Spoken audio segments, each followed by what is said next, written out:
natin yan, even yung sinabi ni Isaiah na ibubukan niya ang kanyang bibig sa pamamagitan ng mga parabola o mga talinhaga. So, ganun yung paraan ng pagtuturo ng Panginoon Yesus. Hindi naman siya pala sigaw. Nakita lang natin na minsan siya ay nagalit. Not because nag-preach siya. Nagalit siya dahil doon sa templo na ginagawang palengke yung templo. Pero sa paraan ng pagtuturo ng Panginoon, may kita natin yung napaka-simple na pagtuturo. Hindi lang simple, napaka-gentle kung paano magturo ang Panginoon Jesus.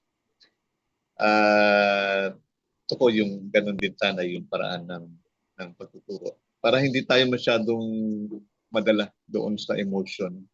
Alam niyo, minsan, pag may mga preacher na sigaw, minsan hindi akala natin napaka-anointed eh. Akala natin yun na yung truth. Pero nadadaan lang pala sa sigaw. No? Nadadaan lang sa lakas ng boses. Nadadaan lang sa... Kaya minsan na-stir up tayo.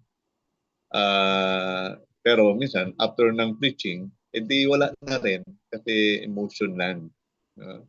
Kaya nga, we have to be careful in listening. Dapat lagi kaganyan pagdating sa worship, hindi lang puro emotion ang ating ginagawa o hindi lang puro emotion yung ating pinapairal. Di ba? Kailangan merong spirit at merong truth. No? There's always a spirit and truth. Okay? So, i-share ko lang sa inyo yung aking hawak kasi yung computer. At sa computer yung aking wait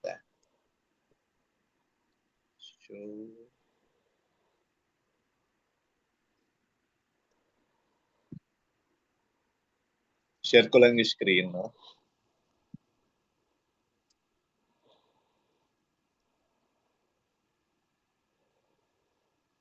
Okay.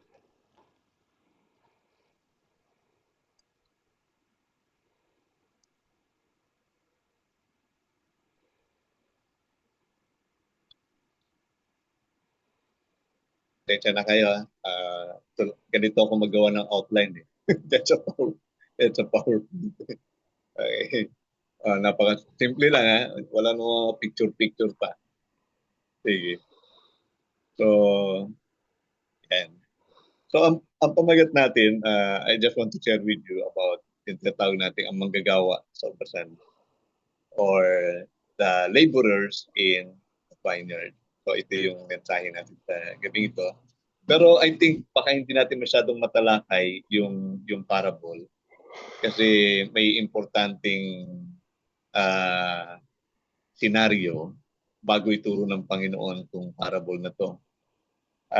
Ito yung tukong i-share sa inyo. Siguro in some other time, kung papala rin na makapag-share ulit sa inyo, ituturo ko yung kabuuan ng parable about yung sa manggagawa sa ubusan. Pero for now, so tingnan natin kung ano yung makukuha muna natin for now. Okay? So, yeah, no? So, the laborers in the vineyard or ang manggagawa sa ubasan. So, basa tayo in Matthew chapter 19, verse 16 to 26. Hinati-hati lang natin. And Matthew chapter 19, verse 27 to 30. And then yung parable in Matthew chapter 20, verses 1 to 16. Alam niyo po, yung original na manuscript, original na Bible, wala naman po talagang chapter, wala naman mga verses. Dire-diretso lang po yan. Baka iniisip ninyo na malayo na yung malayo na. So Matthew chapter 19, magkakasunod po yan, verse 19 at verse 16 to 26 at Matthew 19, 27 to 30. Okay? Hinati po natin yan into three. The rich man, yung mayaman na kabataan, tsaka yung tanong ni Pedro, tsaka yung tinatawag nating parable. Okay? May kita rin natin yan in Mark chapter 10, 17 to 31, mga parallel chapter, parallel verses, Luke chapter 18, 18 to 30. Naka-record din yung rich man at yung question ni ni Peter, no?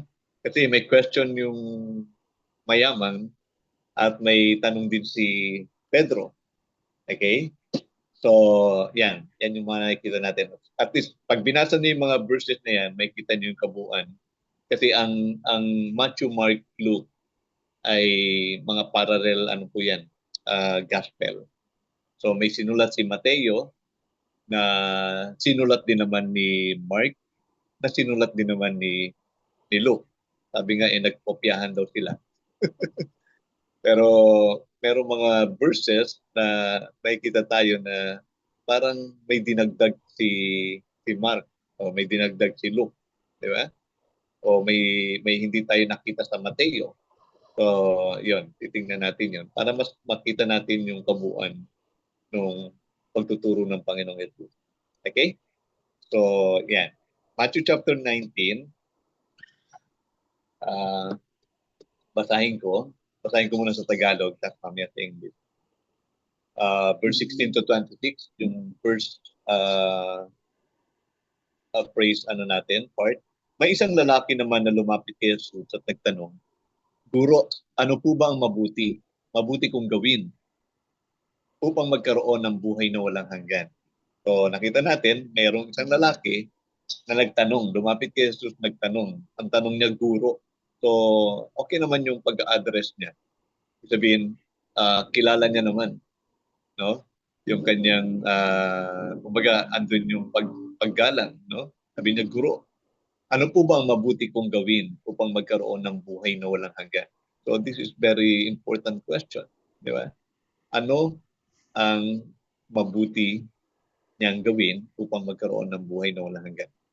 Sumagot si Jesus, bakit itatanong mo sa akin kung ano ang mabuti?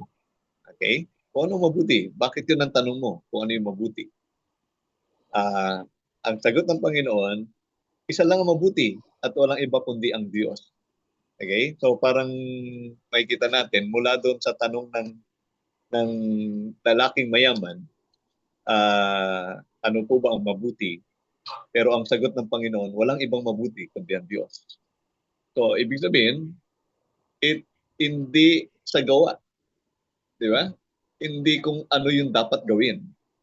O ang tanong kasi kung anong mabuting gawin. Di ba? Pero ang sagot ng Panginoon, walang ibang mabuti kundi ang Diyos. So, tingnan niyo mabuti ha. Kung gusto mo magkaroon ng buhay na walang hanggan, sundin mo ang mga utos. Okay, yun ang unang instruction ng Panginoon. So, sundin mo ang mga utos. That's the first instruction. Okay? At tama naman, kasi ang Panginoon ito na nagsabi, kung gusto mong magkaroon ng buhay na walang hanggan, you have to keep the commandment. You have to obey the commandment. Okay. Then, nagtanong yung lalaking mayaman, alin po sa mga ito? Tanong ng lalaki. Then, sinabi ng Panginoon, sumagot si Jesus, so, the Lord Jesus Christ is preparing to the Ten Commandments. Okay? Dahil sa makikita mo yan, puro Ten Commandments sa Ten Commandments yan eh. Alin po sa mga ito? Yung agad ang tanong ng lalaking mayaman. Tanong ng lalaki. Sumagot si Jesus, huwag kang papatay. Huwag kang mangangalunya. Huwag kang magnanakaw. Huwag kang sasaksi ng kasinungalingan. Igalang mo o iyong ama at ina at mahalin mo ang kapwa mo tulad ng pagmamahal mo sa iyong sarili. Okay? So, meron ba kayong napansin dyan sa mga commandment na yan? Meron ba kayong napansin? Mamaya pansinin natin. Wala pa kayo napapansin. Pero kung kabisado nyo yung Exodus chapter 20 o yung the Ten Commandments, makikita niyo yan. Okay?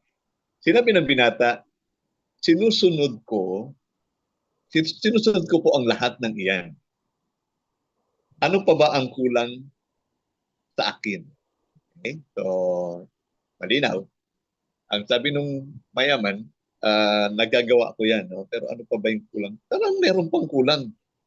Kahit nasusunod nga yung mga binanggit doon, parang may kulang pa. So, mag-good sensus, kung nais mong maging ganap sa harap ng Diyos, umuwi ka at ipagbili ang iyong mga ari-arian at ipamigay mo ang pera sa mga mahihirap at magkakaroon ka ng kayamanan sa langit. Pagkatapos, bumalik ka at sumunod sa akin. Okay? So, there's another instruction. Since na pasado siguro siya doon sa pagsunod sa kautusan, pero merong second instruction. Ang sabi ng Panginoon, kung gusto mo maging ganap, you have to go home, you have to sell everything you have, lahat ng iyong ari-arian, ibenta mo, at ipamigay ang pera sa mga dukha, sa mga mahihirap. At magkakaroon ka ng kayamanan sa langit. So, parang i-convert lang. So, lahat ng kayamanan mo sa lupa, sige, convert natin yan na maging kayamanan sa langit. How? How to do it? You have to sell all your property, all you have. Then, give it to the poor. Yun pala yung conversion. No? Para magkaroon ka ng kayamanan sa langit. Pagkatapos, bumalik ka, there's another instruction. Balik ka sa akin, sumunod ka sa akin. Okay? At nang maninig yun ng binata, umalis siyang malungkot dahil napakayaman niya. Okay? So nakita ninyo, kahit narinig ng binata yung instruction, he doesn't want to follow the instruction. Tama? At madalas mangyari sa atin yan. Kahit alam nating tama, ayaw nating gawin. Madalas ginagawa natin yan. Na kahit narinig na natin yung salita ng Diyos, oh, this is it. Ito yung sinasabi ng Panginoon sa iyo. Ito yung sinasabi ng Biblia. Pero madalas sa atin, we just close our ears, close our eyes, then niiwan na natin ng Panginoon. Di ba? Tama. Minsan nire-review na tayo. Sinasabi na sa atin kung ano yung dapat natin gawin. Pero ayaw natin gawin. Just like this young man. Di ba? Sabi niya, nang marinig na yun ng binata, umalis siyang malungkot dahil napakayaman niya. Umalis siyang malungkot. Imbis na matuwa siya dahil napakinggan niya kung ano yung paraan para magkaroon ng buhay na walang hanggan. Diba? Dapat matuwa siya kasi wow, this is it. Ito na yung instruction. Ito na yung dapat kong gawin. Magkaroon ng buhay na walang hanggan. Pero the response is different. Nalungkot siya. Okay? Nalungkot siya. Dahil ba sa hindi niya kayang gawin? Bakit siya nalungkot? Dahil ba sa wala siyang kakayanang gawin?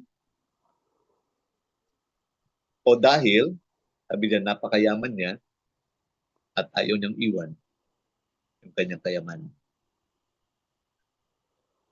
Kaya sinabi ni Jesus sa mga tagasunod niya, sinasabi ko sa inyo, ang totoo, napakahirap para sa isang mayaman ang mapabilang sa kaharian ng Diyos. Mahirap para sa isang mayaman. Pero it doesn't mean na it cannot be. Dahil si Zacchaeus, if you remember Zacchaeus, mayaman siya. Pero anong ginawa niya? Di ba? Ganun din ginawa niya. Ibinalik niya yung lahat ng kanyang kayamanan o yung binayaran niya yung mga nadayan niya. Something ganyan. So, nagkaroon siya ng pagbabago. Hindi niya inalintana na mawalan siya ng kayamanan at sumunod siya sa Panginoon. He is a secret, Zacchaeus is a secret disciple of the Lord. Okay? Kaya. kayang sumunod kahit mayaman ka. Ang tanong is, gusto mo ba sumunod? Okay? So sabi dito, verse 23, kaya sinabi ni Jesus sa mga tagasunod niya, sinasabi ko sa inyo ang totoo, napakahirap para sa isang mayaman ang mapabilang sa kaharian ng Diyos. Mas madali pang makapasok ang kamelyo sa butas ng karayom kaysa sa mapabilang ang isang mayaman sa kaharian ng Diyos. This is idiomatic expression. Kasi meron daw sa Israel na tinatawag na eye of the needle o eye of the needle. Parang lugar yan na ang pwede lang pumasok ay yung pag wala kang dala-dala. Wala kang backpack. Ikaw lang pwede makapasok, kadaan dun sa pintuan na yon, eye of the needle. Lugar yan, no? Lugar. So, pag yung kamelyo, pag marami raw dala-dala, eh hindi talaga makakapasok yung kamelyo. So, ang ginagawa dyan, ina-unload muna yung lahat ng dala ng kamelyo, ng camel, at saka pa lang siya nakakapasok. So, yun, no? Pero ginawang idiomatic expression ng Panginoon na it is impossible o mas madali pa makapasok ang kamelyo sa butas ng karayom kaysa sa mapabilang ang isang mayaman sa kaharian ng Diyos. Verse 25, nabigla ang mga tagasunod ng marinig nila ito. Kaya nagtanong sila, kung ganun po, sino na lang ang maliligtas? Diba? So para bagang, nako, sino na lang kaya ang maliligtas? Meron pa ba? Meron pa bang pwedeng maligtas? Ayan. Yun ang tanong nila. Verse 26, tinignan nila sila ni Jesus at sinabi, imposible ito sa tao, pero sa Diyos, ang lahat ay possible. Okay? So, yan yung kwento natin bago ituro ng Panginoon yung parable of the workers in the vineyard. Okay, in English version, kung may mga iba't iba tayong mga version. Alam niyo ba, sa Bible, iba't iba yung version ng Bible. Tama ba? Ako, tinitingnan ko rin yung ibang version. Pero there's a version in the Bible na hindi siguro kaya aware. Sino gumagamit dito ng King James Version? Magamit yung King James Version? O puro Tagalog lang alam ang ginagamit ng Bible? So meron King James Version, pero alam niyo ba meron din tinatawag na Queen James Version? I-google niyo yan. Nagulat din nga ako nung nalaman ko yan, na meron palang Queen James Version. Which is yung Queen James Version na yun ay ginawang Bible para sa mga bading, sa mga gay. That is Gay's Bible. Okay? Tingnan niyo yan. Kala nyo lahat ng version ng Bible, okay, ha? So, merong Queen James Bible version ng Bible. Tingnan nyo sa Google, makikita ninyo yan. At yun ay gay version ng Bible. Okay, so balik tayo dito sa English. In chapter 19 ng Matthew 16 to 22, the rich man's question. Tingnan natin kung ano yung tanong ng rich man. What must I do for eternal life? Diba? That's very important question. What must I do for eternal life? And behold, one came and said unto him, Good master. ESV version to English Bible version. Good master, what good things shall I do that I may have eternal life? Diba? Ang ganda nung tanong, diba? Good master, what good things shall I do that I may have eternal life? And he said unto him, Why do you call me good? So there is none good but one, that is God. But if you will enter into life, keep the commandments. And he said unto him, which, okay, so marami kasing commandments eh. Actually, 600 plus ang commandment, yung mitzvah sa Old Testament. Kasi sa kanila, pag sinabing scripture, nung wala pa yung New Testament, pag sinabing kasulatan, lahat yung tumutukoy sa Lumang Tipan. At wala rin Lumang Tipan na binabanggit nun. it is called scripture. Okay? O sinulat ni Moises at sinulat ng mga propeta. Yun ang terminology nila. Okay. So he said unto him, which, sabi nung mayaman, anong commandments yung dapat kong sundin? Yung sabi ng Panginoon, you have to keep the commandments. At sinabi ng Panginoon, you shall not murder. That is in the Ten Commandments. You shall not commit adultery. You shall not steal. You shall not bear false witness. Honor your father and your mother, and you shall love your neighbor as yourself. And the young man said to him, all these things I have kept from my youth up. What do I lack? Ano yung kulang?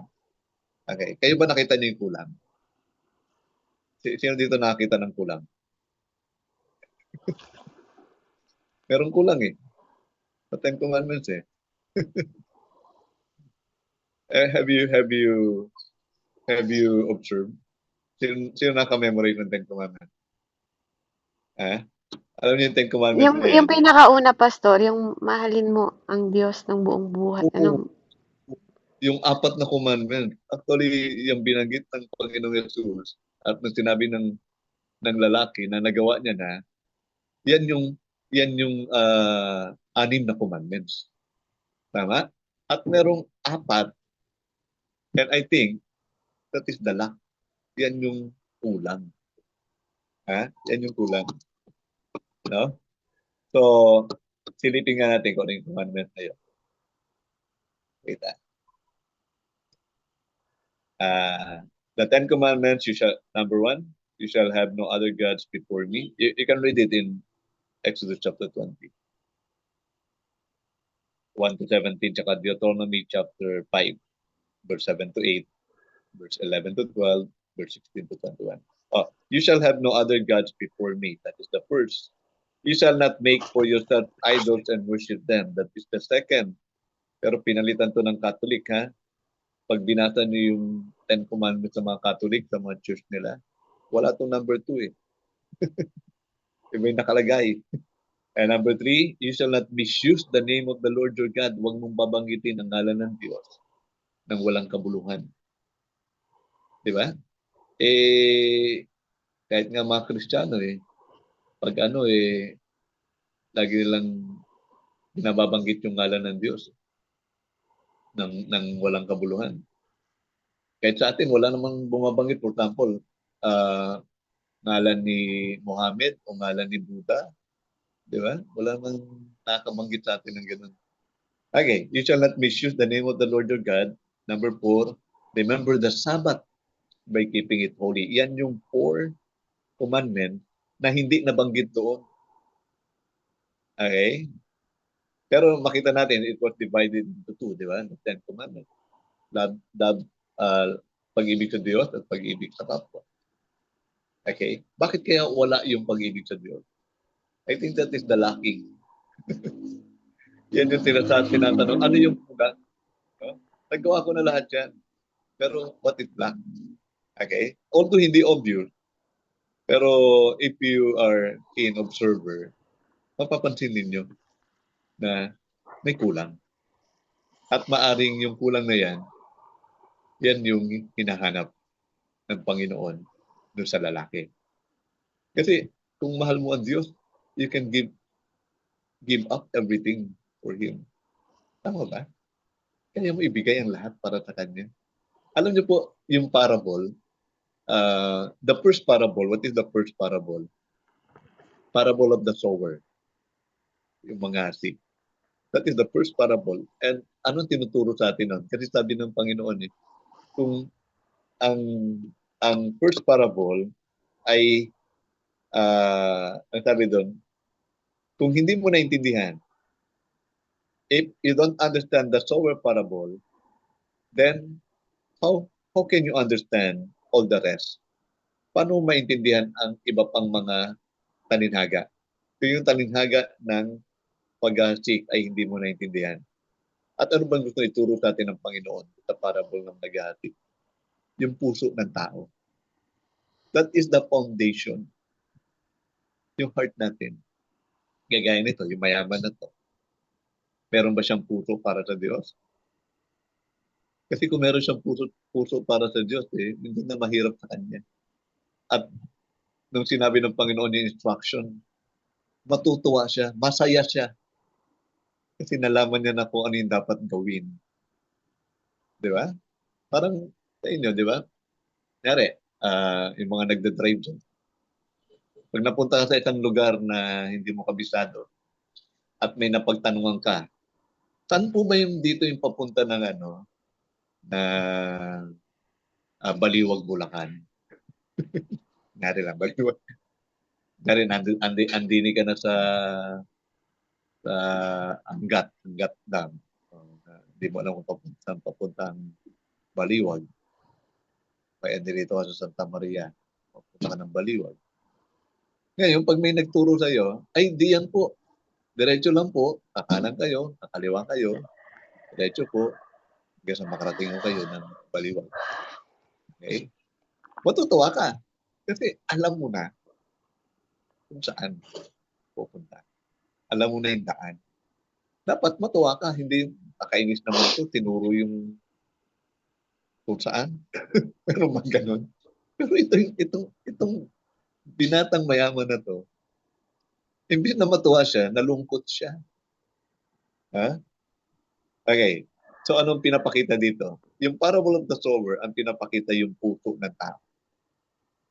Ang nire-reveal yung puso ng tao. Kaya nga, yun ang unang titingnan natin. What kind of soil do you have? Or what kind of heart do you have?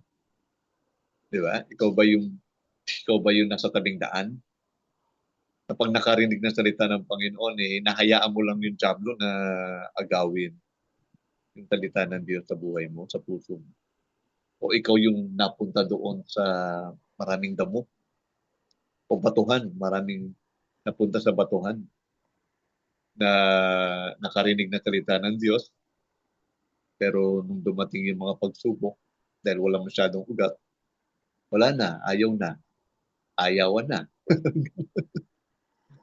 Di ba? Pag dumating yung pagsubok, ayaw mo na. O kaya ikaw yung napunta doon sa dawagan, sa matinik.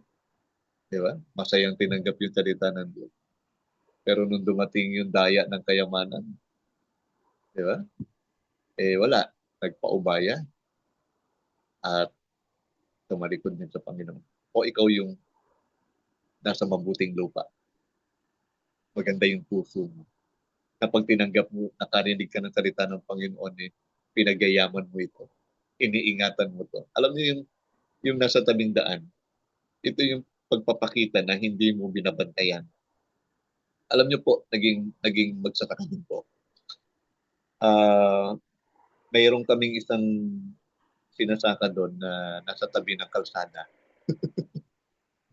Lately lang, nabaritaan namin na inubos ng kambing. No? Maraming kinain yung kambing na palay. Kasi nga walang bakod. Pero kung binakuran ko sana yon, hindi papasukin ng kambing. Nakita ko ibang mga tanim na nasa tabing kalsada, usually binabakuran yan para hindi makuha ng kambing o makain ng kambing. So yon, no? Pabalik tayo rito. So, saan na ba napunta? Yun. So, puso ng tao talaga ang babantayan natin. So, you have to guard your heart. Kasi, kagaya ng mayaman, I think, yung puso niya is ando doon sa kayamanan. Kasi napakalungkot niya kung narinig niya instruction. Dahil kung gagawin niya instruction, it cost him everything. It cost him everything. Sabihin, lahat ng meron siya ay pwedeng mawala sa kanya. Tama? Lahat ng kayamanan niya ay pwedeng mawala sa kanya. Yun ang thinking niya, kaya malungkot siya. Okay. So, yan, no? Then titingnan natin yung ibang mga question dito. Tanong ni Richman, tsaka tanong ni Peter. Nakita na ba tayo? So, ay,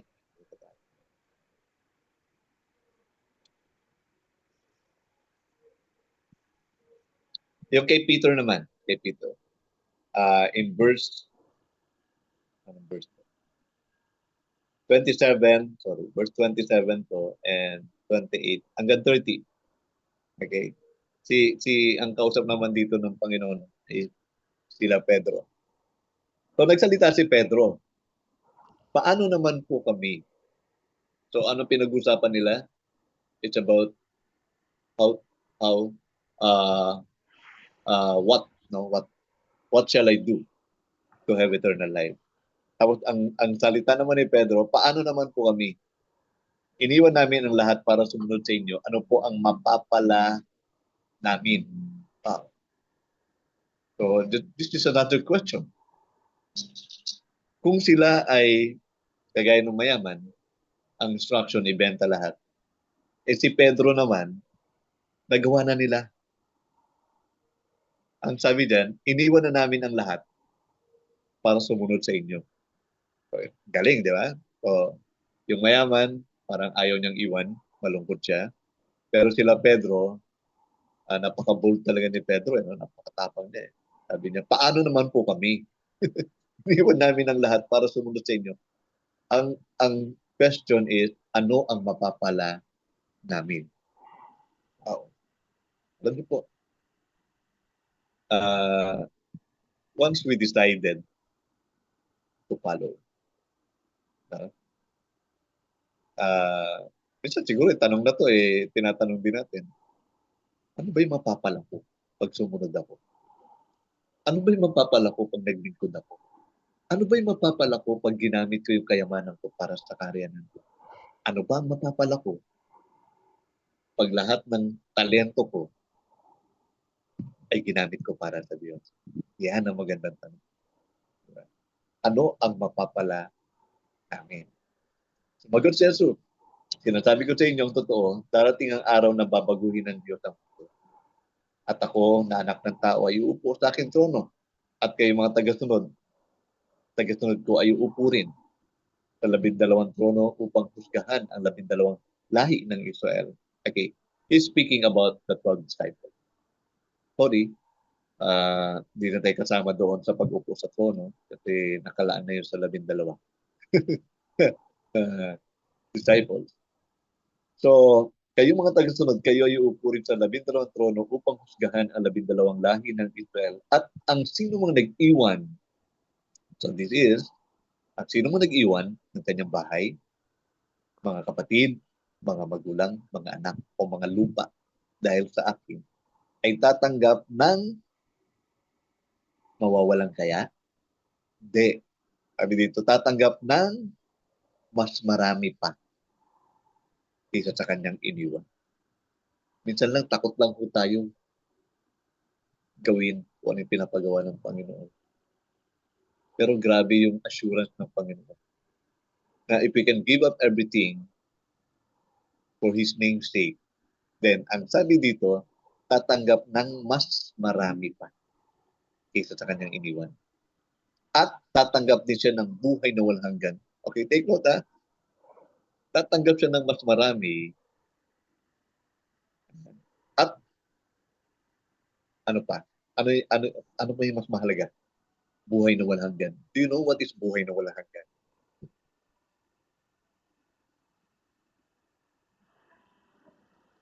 You cannot measure. Walang pangsukat ng everlasting life. Tama ba? You cannot measure it by time. You cannot measure it by ilang oras, ilang araw, ilang linggo, ilang buwan, ilang taon. You cannot measure the life everlasting. Buhay na walang hanggan.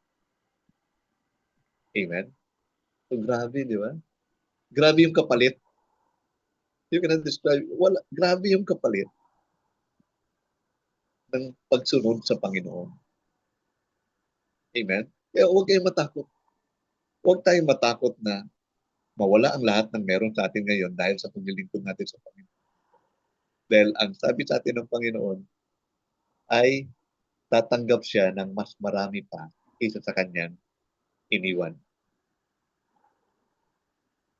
Iniwan mo yung bahay mo para sa Panginoon, kakaroon ka ng mas marami pang bahay. Mga kapatid, marami pang kapatid, mga magulang, mas marami pang magulang, mga anak, o mga ari-arian, mga lupa, everything. Okay? Maraming dakila ngayon na magiging hamak at maraming hamak ngayon na magiging dakila. What does it mean? Sample na lang, yung mayaman. Siguro nung time na yun, dakila siya, mayaman siya. Pero kung ayaw niya sumunod sa Panginoon, magiging hamak siya. Amen? Naalala niyo si Lazaro? Mayaman at si Lazaro. In Luke chapter 16, si Lazaro, hamak siya nung nasa lupa. Hamak. Beggar. Pulubi. Diba? Walang sapat na pagkain. How can you describe it? No? In Luke chapter 16. Walang magandang damit. Puspos ng sugat ang kanyang katawan. Pero nung namatay si Lazaro, iniskortan siya ng anghel, dinala siya ng anghel sa piling niya ang ibon. Naging dakila siya doon. Kabaligtaran nung mayaman. Nung nasa lupa, dakila. Kung babasahin niyan, may isang mayaman na nagdaramit ng mamahaling damit. Kulay niebe. Kulay niebe. Purple. Hindi pala niebe yun. White pala niebe. Kulay ube. Okay. Kulay ube. Alam niyo yung mga nagdadamit ng kulay ube, it's a symbol of wealth. It's a symbol of richness. Okay? Kaya dinescribe ng Bible na gano'n. Pwede pakibasa, Sister Beverly, para mas malinaw sa atin kung ano yung sinasabi ko. Luke chapter 16.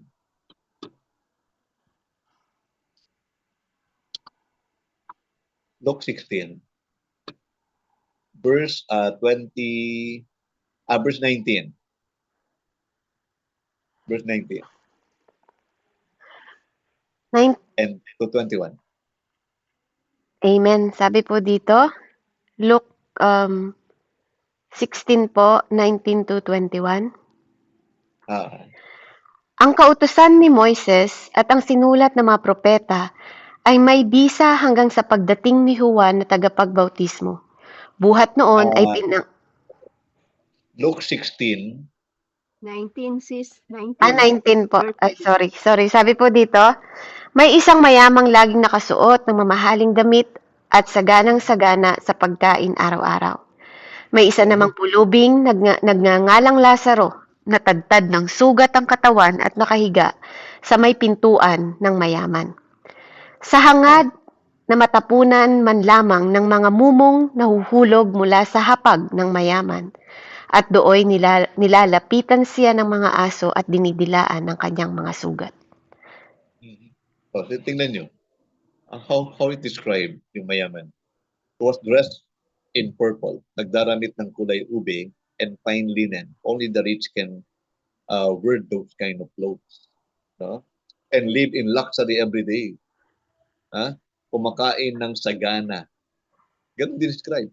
Kumakain ng sagana sa araw-araw. Okay? At paano naman dinescribe si Lazaro?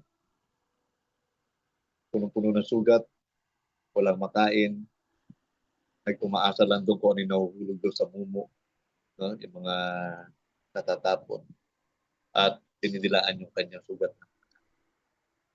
That is how it described. Pero makita natin nga, yung sinabi dito, na maraming dakila ngayon na magiging hamak. Maraming hamak ngayon na magiging dakila.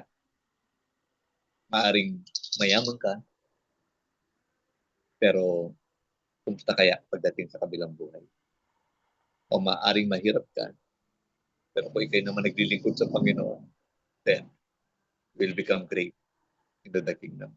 By the way, being great into the kingdom is characterized by being a servant. Di ba? Ang sino man maging dakila, sino man gusto maging dakila, ay dapat maging lingkod. Amen? So kung hindi tayo lingkod ng Panginoon, then we will not be great into the kingdom. So napakahalaga yung paglilingkod sa Diyos. Napakahalaga yun. Yun yung kulang doon sa mayaman. Kasi yung verse, yung first commandment, second commandment, third commandment, fourth commandment, that is lacking. Okay? Observant ko lang yan, ha? Okay. So, in English, Peter questioned, what will there be for us in eternal life? Peter answered him, we have left everything to follow you. What then will there be for us? Ano ba yung para sa amin? Jesus said to them, truly I tell you, the renewal of all things, when the Son of Man sit on his glorious throne, you have followed me, will also sit on 12 thrones, judging the 12 tribes of Israel. And everyone was left houses or brothers or sisters, or father or mother or wife or children or fields for my sake, will receive 100 times as much and will inherit eternal life. But many who are first will be last, and many who are last will be first. Okay? Yan. And then, I think yung dalawang question na yon will be, makikita natin dito yung sagot ng Panginoon into parable. Okay? So, hindi natin babasahin to kasi hindi ko matatalakay ng gusto eh. Baka kapusin tayo sa oras. Pero tutuloy ko lang tong part na to. Itong part 1. Okay? Sorry. Part 1.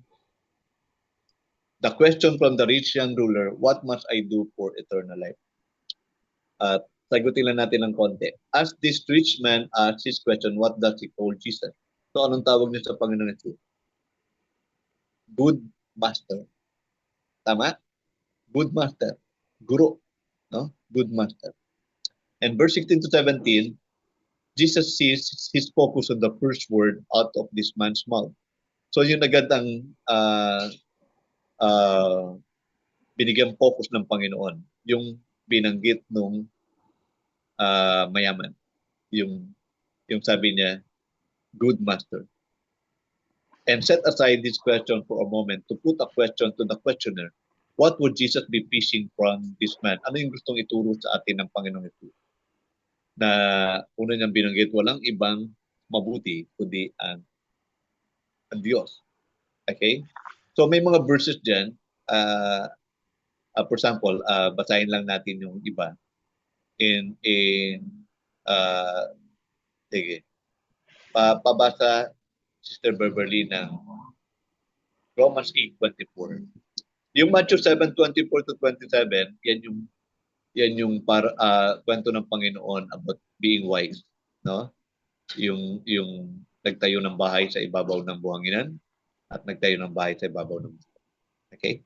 So pabasa po ng John 8:24.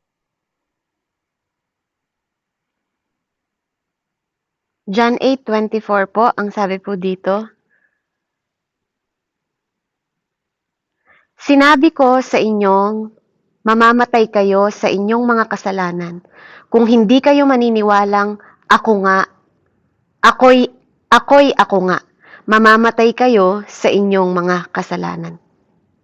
John Okay. 8:24 po. I think this is one of the answer na dapat marinig nung mayaman. Kasi nga, parang sinasabi dito na walang iba maliban sa Panginoong Jesus. Okay? Walang ibang tagapagligtas.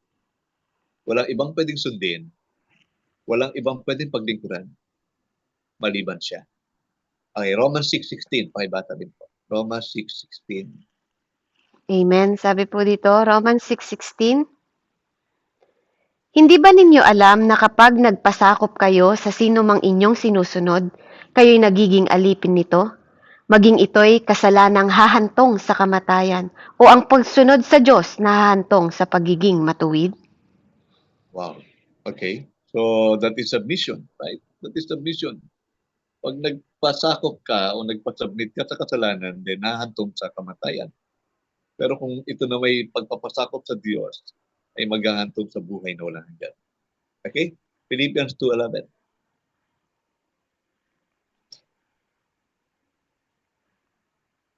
Philippians 2 po, 11. Sabi po Yes. dito, at ang lahat ay magpapahayag na si Jesucristo ay Panginoon sa ikaluluwalhati ng Diyos Ama. So everyone will confess. Amen.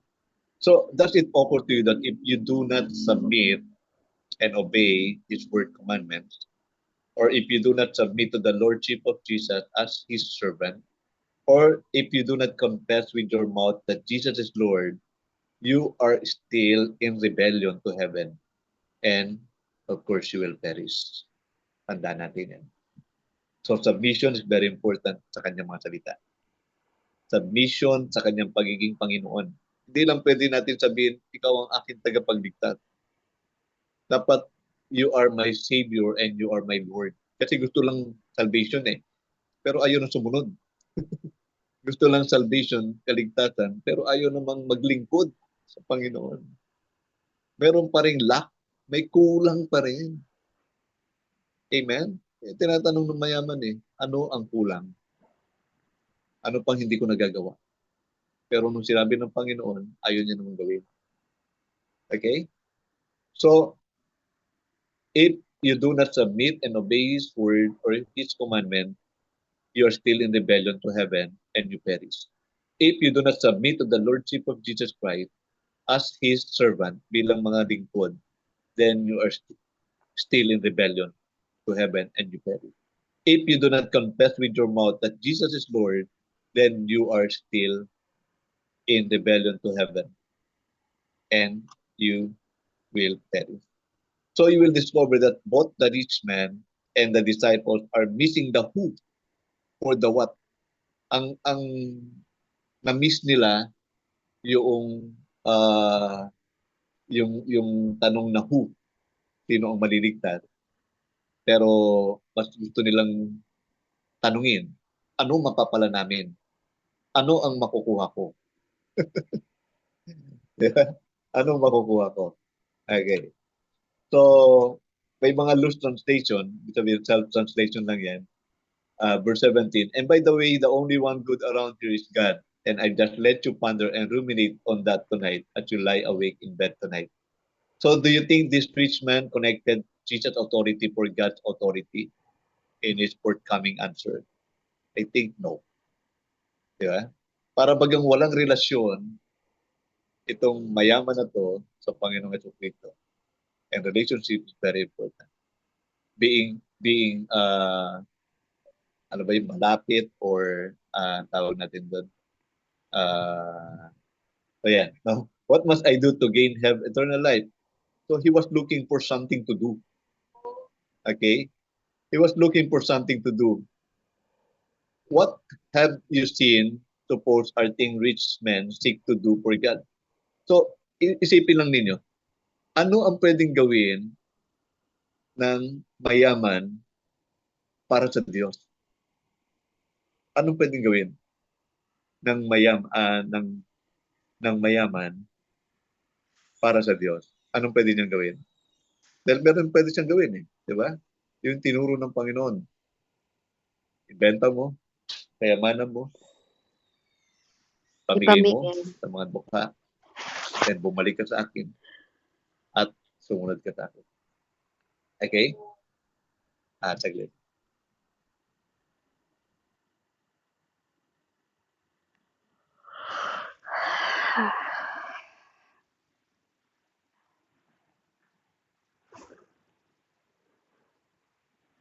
Okay. Sorry, may tao kasi mga katang. So, yan, no? You can read that in Matthew 7:24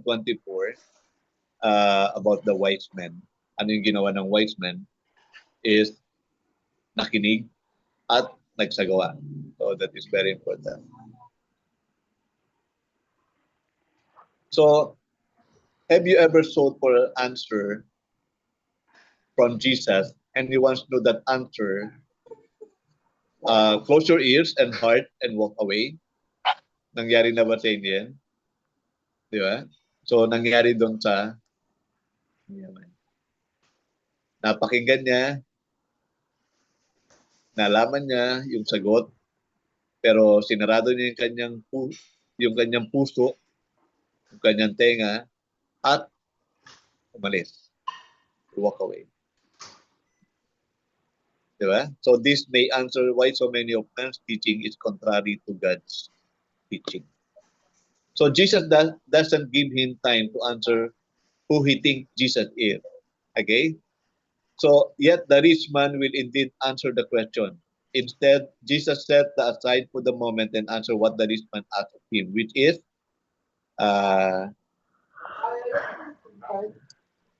upon hearing, do this.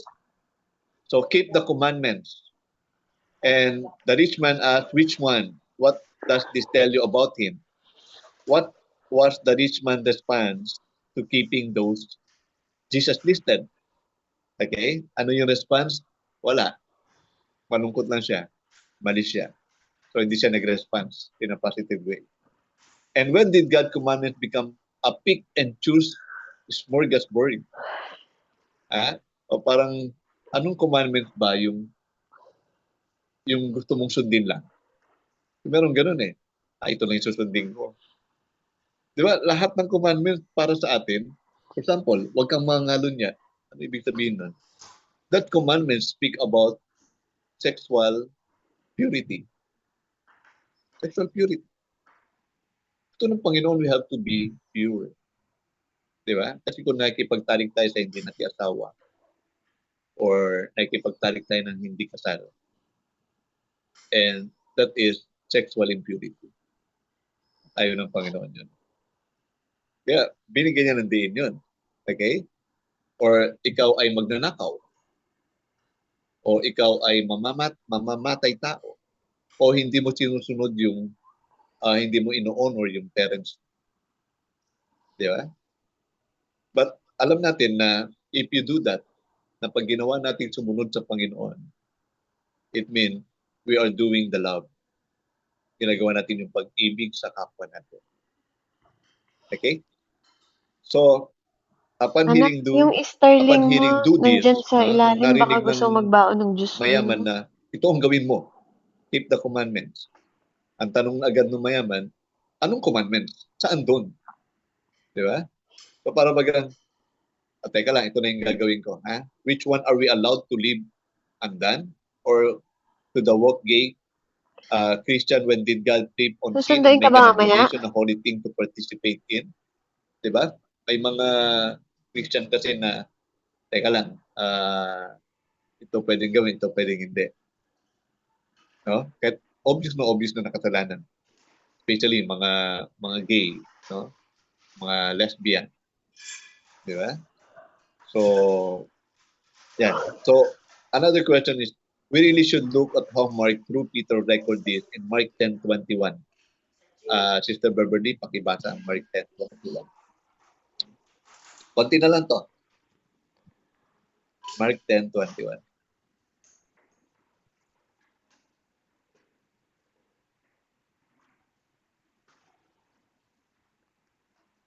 Amen. Sabi po dito sa Marcos 10, verse 21.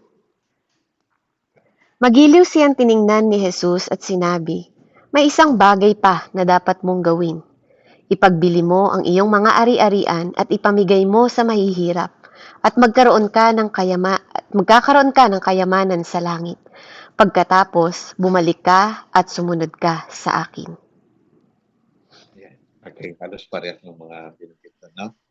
So, as you can see here, what does this tell you about Jesus? So the love Saan of ba Jesus Jim? often seen in how He goes about revealing what is in your heart to yourself. Laging ganun. Laging gustong sabihin ng Panginoon o ipahayag ng Panginoon Doon pa ano rin yung sa nasa dati. puso. Sa car park I think ako. yung nasa puso ng lalaki, wala talaga siyang puso para maglingkod sa Diyos. Wala talaga siyang puso para sundin kung ano yung gustong ipagawa sa kanya ng Panginoon Jesus. Ayaw niya nga iwan eh. kayamanan na yun. Okay? And gaano sa atin na ganun din? Okay. And so why did Jesus leave out some of the top 10 lists? Yung top 10 list, balik tayo sa commandments. Jesus gave him a list of 6 commands. Di ba? Alam niyo yung 6 commands na yun. Huwag kang papatay. So, tingnan natin yung 10 commandments. Ano ba nakalagay doon? Sa 10 commandments. Wait na. Buksan ko lang 10 commandments.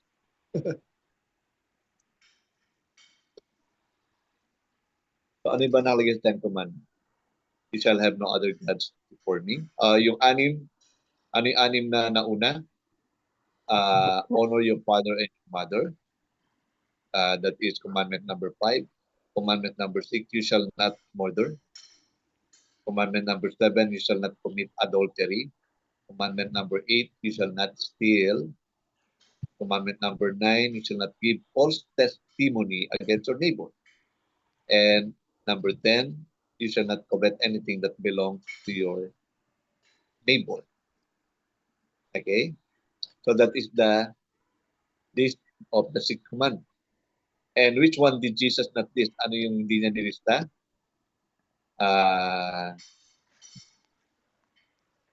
Yung you have to love your God. Yeah. You shall have no other gods before me. You shall not make for yourselves idols and worship them. You shall not misuse the name of the Lord your God. And you have to remember the Sabbath by keeping it. So 6 commands reveals our relationship with our neighbor. And the 4 commandments reveal our relationship with God. Okay? So Matthew 25, 35 to 40, that is the summary. You have to love your God with all your heart, with all your mind, with all your soul. And you have to love your neighbor as yourself. So the rich man felt pretty good about his lifetime achievement of loving his fellow men. Di ba? Parang, nagawa ko na lahat yan. Mahal ko yung aking kapwa. It sounds like everyone was his friend and he must have been a salesman. Parang, sige, ano yan, marami akong kaibigan, okay yan. Sige. Di ba? Car salesman, parang si Rochelle to. Maraming kaibigan. Okay? Okay na okay sa lahat. Now, the test comes to the rich man. What is the test? How did Jesus list of 6 commands minus the 4 reveal what he lacked? Okay? How did Jesus list? And then, parang sinabi dito, you have to sell all you have, give to the poor, you have treasure in heaven, come follow me. Show that his wealth was in the place, position God is to have as Lord of his life. Parang yung wealth niya, yun ang naging kapalit ng first 4 commandments. Imbis na ang Diyos, hindi. Mas gusto niya yung kanyang kayamanan. Gaya ng sinabi ng Panginoon, you cannot serve 2 masters. Amen? Either you will hate the one or serve the one. Okay? So, hindi mo pwedeng ang Diyos o ang kayamanan. Hindi mo pwedeng pagpalit ang kayamanan sa Diyos. So, napakasimple yung sagot ng Panginoon. You have to sell all you have. You have to give it to the poor para walang mag-isagabal sa paglilingkod mo sa akin. You have treasure in heaven. Come follow me. So that it shows that his wealth was in the position God is to have as Lord of his life.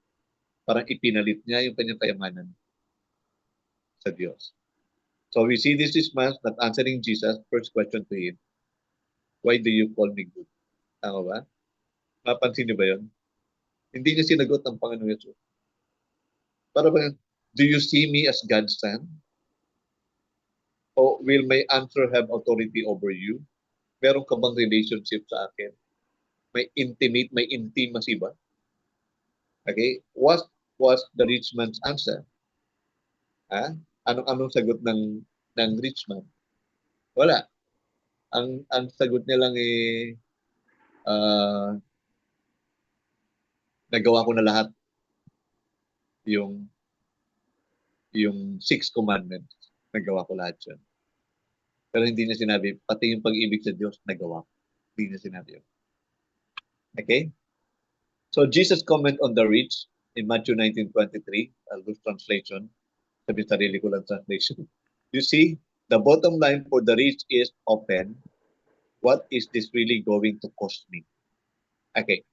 Pag naglingkod ba sa Panginoon, meron ba akong mapapala? O ano ba yung pambayad ko para magkaroon ng buhay na walang hanggan? Kasi, ang pwede niyang gawin ipagpalit niya lahat ng kayamanan niya sa Diyos. Yun yung cost. Di ba? Ipagpalit niya. Okay? They ask for clarification to the cost.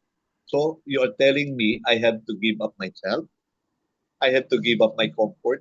I have to give up my power? I have to give up my treasure? Live as a poor man and follow you? Jesus, it looked like you yourself are headed to die and you promise life eternal. Pag sinasabi, ikaw nga mamamatay pero nagbibigay ka ng kasiguruhan ng buhay na walang hanggan. So, too risky. I am not buying it. No? Parang sinabi ng mayaman na, okay, ayoko niyan. Di ba? But I'm telling you boys, if you look to God for eternal life, anything can happen.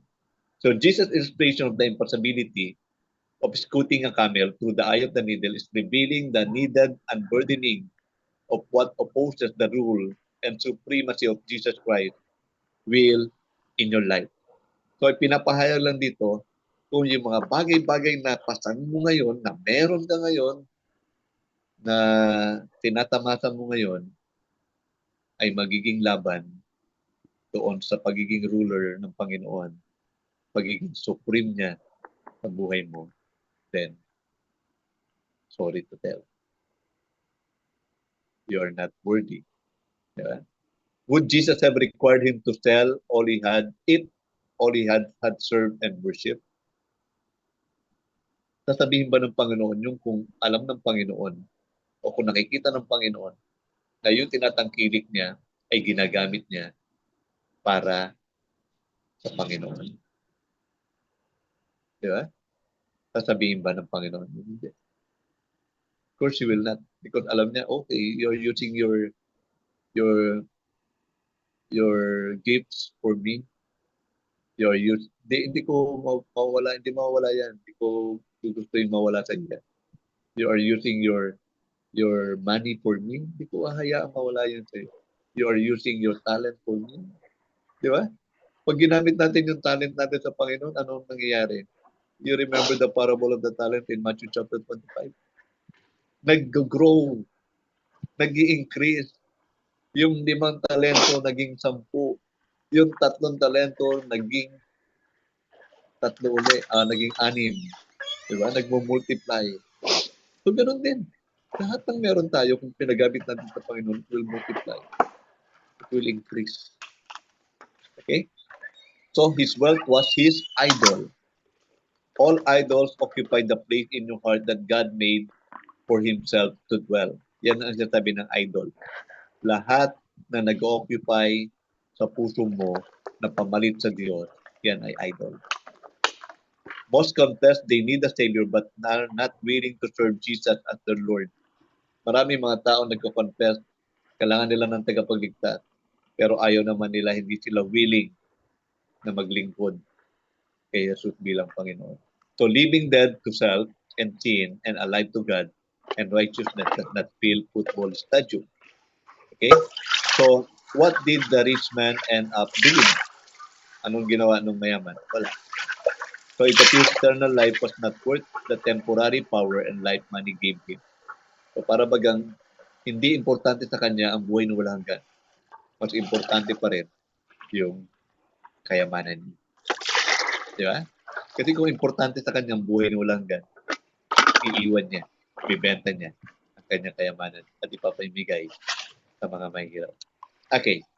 I think this is the last page. Okay lang po ba? Kaya pa?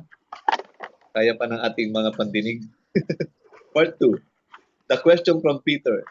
This parable follows on the heel of Peter's question, Jesus, we have left everything behind and have followed you. What? Okay? Tingnan natin yung iba't ibang version. In a New Living Translation, what will we get? What will we get? Okay, what will we get? In Amplified Version, what will there be for us? Ano ang nakalaan para sa amin? Pag naglingkod sila sa Panginoon, ha? Sa ESV version, what then will we have? Ano ang anong mangyayari o anong magkakaroon kami? In Living Translation, what will we get out of it? Ano yung makukuha namin dito? Diba?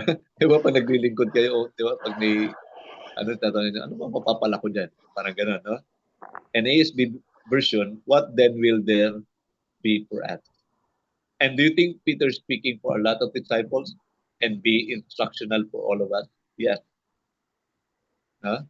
Kasi this is very important question for us.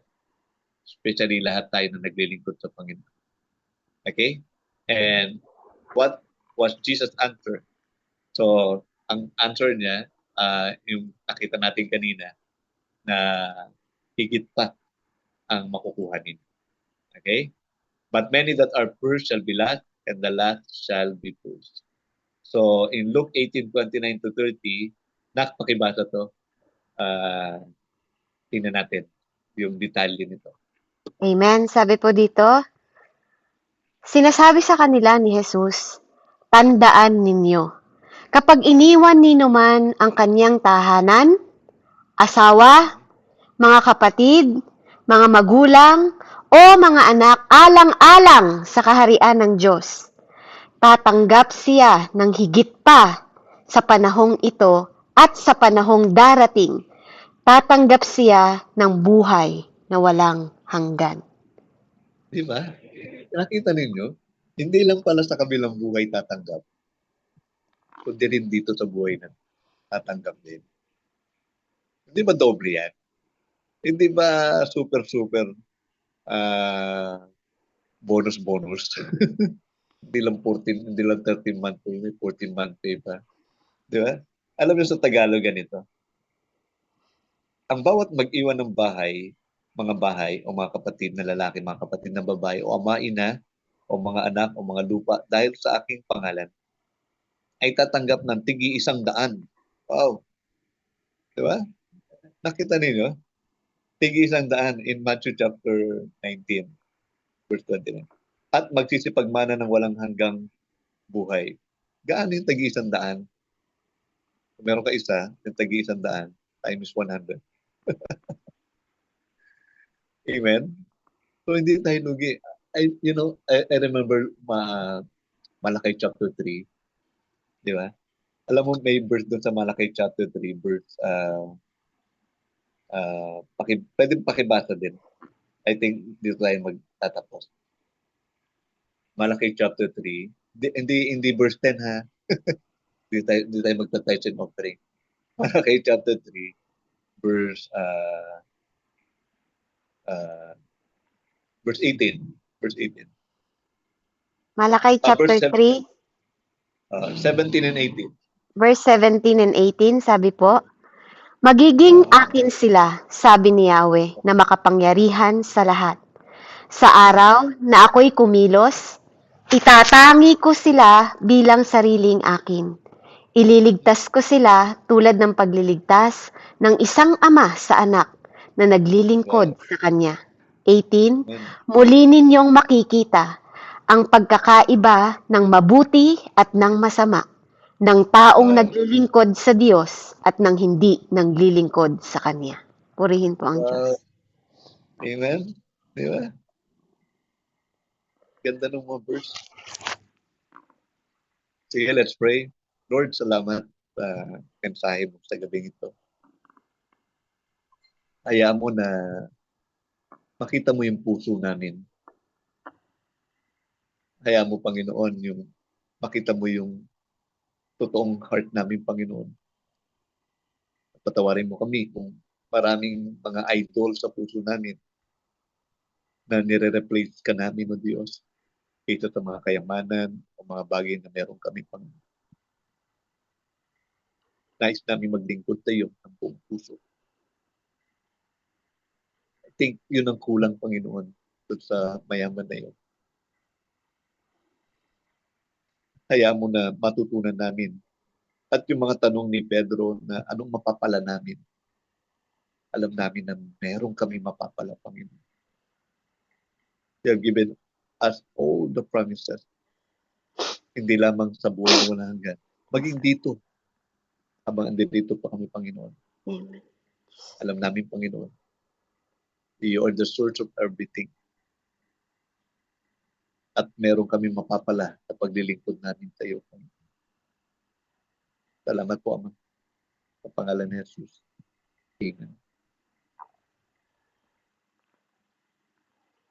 Amen.